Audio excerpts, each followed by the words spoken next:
Up until now, we've been building foundations. In the earlier modules, we focused on sustainability fundamentals. We have unpacked concepts, frameworks, terminology, and the logic behind sustainability in business. That phase was about understanding the what and the why, and this is where the course shifts to the how. From this point on, we move into applied knowledge. We are no longer just learning sustainability.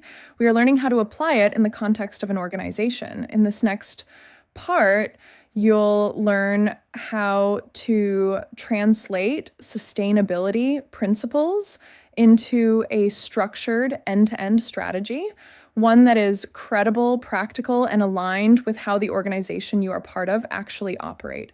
This is about thinking like a sustainability consultant, understanding how to assess a situation, design a transformation pathway, and build a full-rounded sustainability strategy that works in an applicable way. Whether you are embedding sustainability into your current internal role, supporting an organization as an external, or just preparing for a sustainability-focused career out of interest, this is where you use the knowledge gained in previous modules and serve as the operator translating that information into applicable capabilities and frameworks, which is why we call this section the Operator's Playbook.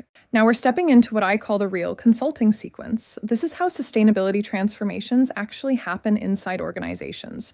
Not in theory, not in textbooks, but in real boardrooms with real constraints, real budgets, and real trade-offs. This course equips you to think and operate the way an external sustainability consultant would. The difference is that instead of hiring external experts to define the pathway, you're building the internal capability to lead it yourself. You're developing three things here: the strategic lens, the technical grounding, and the operational clarity required to drive transformation. And here's the sequence. This is critical. Step 1. Set ambition and strategic positioning. Before anything else, you decide how far the company is willing to go and why. Are we doing the minimum for compliance? Are we reducing risk? Or are we aiming for real transformation? Ambition sets the ceiling. It defines the level of change, the scale of investment, and the depth of integration required. Step 2. Align with external drivers and frameworks. Strategy does not exist in isolation. It must match regulatory requirements, investor expectations, market trends, and industry standards. This is where you ensure that your sustainability direction is aligned with the outside world. Step 3, define material topics and key performance areas. This is where focus begins. Not everything is equally important. You identify what truly matters for the business and its stakeholders. You narrow down to the topics that carry strategic weight, and you define the areas that require structured action. Step 4, build a strategic roadmap and KPI architecture. Once priorities are clear, you translate them into measurable targets. This is where sustainability becomes tangible. Timelines, milestones, metrics, accountability. This is where ambition becomes operational. And finally, design the operating model and transformation architecture. And this is about building the structure to execute and manage sustainability daily. All right, step 1 is simple, but it's critical. Before we design anything, we need to understand where the company truly stands today. Not what it says publicly, but how it actually operates. Is sustainability treated as compliance, as risk management, or is it shaping real strategic decisions? And where they sit determines how far they're willing to go, so we can define the extent of time and resources that need to be put in place to bring the strategy to life. Reaching our long-term goals requires a structured approach. It means building our capabilities over time, strengthening our commitment step by step, and embedding sustainability more deeply into how the organization operates. This is not a one-time initiative. It's an evolution which unfolds in stages. Organizations typically move through distinct phases of sustainability maturity. Each stage represents greater integration, stronger systems, improved capabilities, and a broader, more systemic impact. First, direction. Without a clear level of ambition, sustainability efforts tend to become fragmented. You might see individual projects happening across the organization, but there's no unifying purpose connecting them. Ambition provides that shared direction. It aligns decisions, investments, and priorities around a common destination. Second, culture and investment. Ambition signals how serious we truly are. Are we simply checking boxes to meet minimum expectations, or are we fundamentally rethinking how the business creates value? The level of ambition determines how much we're willing to commit financially, operationally, and culturally. Third, credibility. Stakeholders, whether regulators, employees, customers, or investors, can quickly distinguish between surface level commitments and meaningful intent. Clear, measurable ambition builds trust. Vague or defensive positioning erodes it. In that sense, ambition acts as both a compass and an anchor. It shows us where we're heading, and it keeps us accountable as we move forward. Now, an important point here, ambition is not binary. Organizations are not simply sustainable or unsustainable. Ambition exists on a spectrum. Some companies act only when regulation forces them to. Others go slightly further, adopting risk reduction measures or efficiency improvements. You may have seen different approaches described in different ways at opposite ends of the spectrum: compliance versus regenerative. To simplify this, we've brought these perspectives together into one unified ambition spectrum. Let's walk through this spectrum. At one end, we have business models that are structurally dependent on harmful practices. These models cannot become sustainable without fundamental reinvention or phase out. Moving along, we see conventional business models. Sustainability shows up only when external pressure increases from regulation, investors, or consumers. Then there is CSR and compliance. Here, sustainability exists, but it remains peripheral. It does not influence core decisions. Next comes a risk-focused approach. Companies aim to do no harm, managing risks and reducing negative impacts, but without driving systemic change. Further along, we see win-win sustainability. Sustainability initiatives are pursued when they align with cost savings, growth, or brand value. And finally, at the far end of the spectrum, sustainability is built into the DNA of the business. It becomes a source of resilience, innovation, and long-term competitive advantage. The most important question at this stage is, where are we today on this spectrum and where do we want to be? Because the level of ambition you choose will directly shape your strategy, your operating model, your governance, and your investments. Ambition is the design brief for transformation.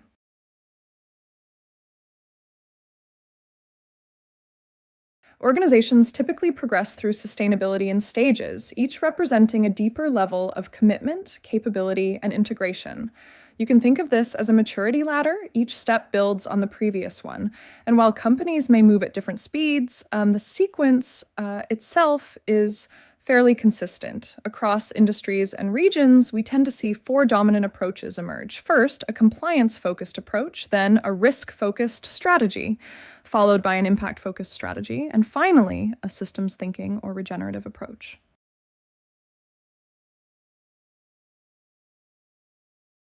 One, compliance is strategy, or the entry point to sustainability. The first stage on the maturity ladder is what we call the defensive approach. At this stage, sustainability is driven almost entirely by compliance.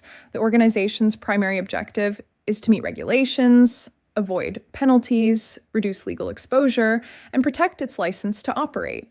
Activities typically focus on reporting, audits, health and safety standards, and basic environmental compliance. Sustainability here is reactive. It is treated as an obligation rather than an opportunity. While this approach ensures a minimum level of accountability, sustainability is not yet a driver of innovation. Success at this stage is measured through compliance-based KPIs, things like on-time regulatory filings, zero penalties, clean audits, and adherence to minimum standards. These are necessary foundations, but they are not sufficient for transformation.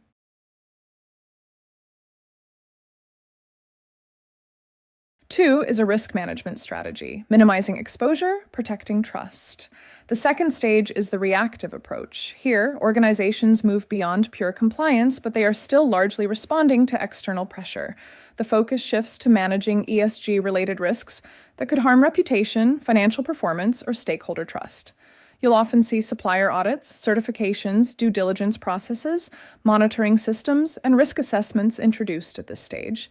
The organization becomes more proactive in preventing harm, but sustainability is still framed defensively. The goal is to minimize damage, not yet to create positive impact. KPIs at this stage focus on risk reduction and control. Reduced environmental and social risks, timely crisis response, clean supply chain audits, and maintained stakeholder trust. Progress is real, but sustainability is still not fully embedded into strategic decision-making.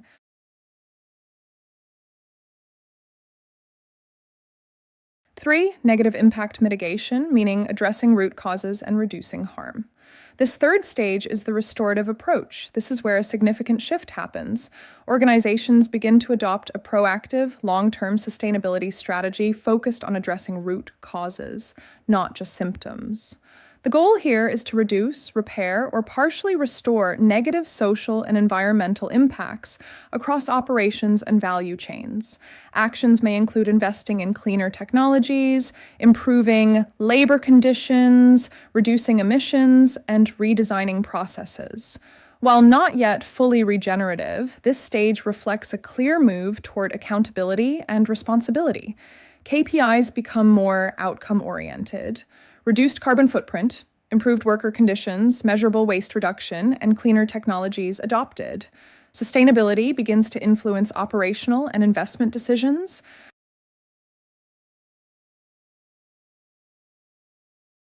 Finally, going beyond harm reduction to actively create positive value. At the top of the maturity ladder is the regenerative approach. This is where sustainability becomes fully embedded into the business model. The organization shifts from reducing harm to actively creating positive environmental, social, and economic impact. Innovation is directed toward restoring ecosystems, strengthening communities, and building long-term resilience. Sustainability is no longer a separate function. It becomes a core driver of competitiveness, value creation, and strategic differentiation. KPIs at this level reflect net positive outcomes: measurable carbon reductions, biodiversity restoration, waste elimination, fair labor practices, community well-being, and financial returns linked directly to sustainability performance. This is where sustainability and business success become inseparable. Next, measurability. The goal must be quantifiable, requiring defined metrics. For example, if we state we will reduce emissions by 40%, that 40% becomes our measurable component, relying on robust data collection. Then we address relevance. Targets must align directly with the organization's most material sustainability issues and strategic objectives. A water reduction target is highly relevant for a manufacturer in a drought-prone area, but perhaps less so for a software firm. The target must also define its scope definition. This clearly states the boundaries, whether it covers direct operations, scope 1 and 2, or the entire value chain, including scope 3 emissions. Good practice also dictates covering global operations geographically. Crucially, every target needs clear temporal markers. During the base year serves as the reference point for measurement. This must be the first year where you have complete and reliable data. We measure progress from this point. The target year sets the deadline for achievement. These often align with global benchmarks, such as 2030 or 2050 for climate goals. For longer goals, interim milestones are necessary. These checkpoints help maintain momentum and allow for course correction well before the final deadline. Finally, targets must be aggressive. They must deliver reductions that go beyond what is considered business as usual within your sector. For climate targets, this often means aligning with the criteria set by organizations like the Science Based Targets Initiative, requiring annual reduction rates like 4.2% per year for Scope 1 and 2 emissions to align with 1.5-degree pathways. As an example of a well-structured, time-bound target, consider this. Minimize company-wide absolute GHG emissions by 45% by 2030, measured from a 2019 base year. This combines specificity, measurement, scope, and time in one statement. These are just a few things to keep in mind that we will circle back to when creating a target operation model in the last module, also called a TOM. Now let's dive head deep into the process of translating organizational sustainability intentions into measurable targets. The journey from initial sustainability intentions to robust, measurable targets involves a structured approach that integrates strategic vision with operational realities. This process ensures that targets are aligned with corporate objectives, stakeholder expectations, and global sustainability imperatives. First, defining core sustainability intentions is paramount. This foundational step involves articulating the organization's overarching commitment to sustainability. These intentions often stem from a recognition of global challenges such as climate change, resource scarcity, social inequality, or ethical governance lapses. For instance, an intention might be to significantly reduce our environmental footprint across our value chain, or to foster a diverse, equitable, and inclusive workforce. These statements, while inspirational, lack the specificity needed for strategic execution. Following the establishment of core intentions, a comprehensive materiality assessment is essential. This process identifies and prioritizes the most significant ESG issues, or what we called sustainability action fields in Module 3 for the business and its stakeholders. By engaging with internal and external stakeholders, organizations can pinpoint areas where their operations have the greatest impact and where sustainability efforts will yield the most strategic value. This assessment acts as a filter, guiding the translation of broad intentions into focused performance areas. For example, a retail company's intention to reduce its environmental footprint might be materialized into specific issues like packaging waste, energy consumption in stores, or Scope 3 emissions from logistics.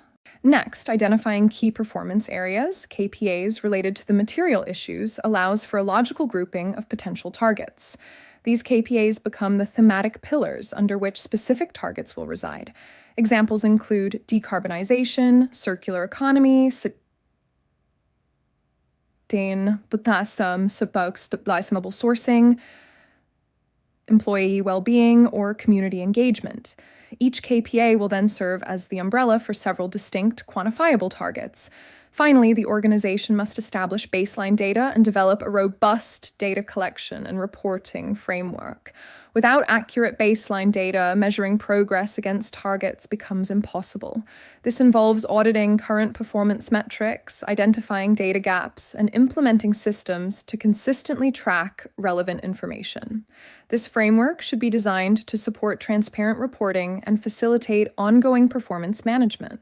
Essentially, a reactive or defensive approach is centered on risk mitigation and regulatory compliance. Sustainability is treated as a protective function, something the organization must manage to avoid penalties, reputational damage, or financial loss. The focus is on meeting minimum requirements, addressing material risks, and ensuring basic performance standards. Sustainability operates largely as a compliance and reporting mechanism separate from core business strategy.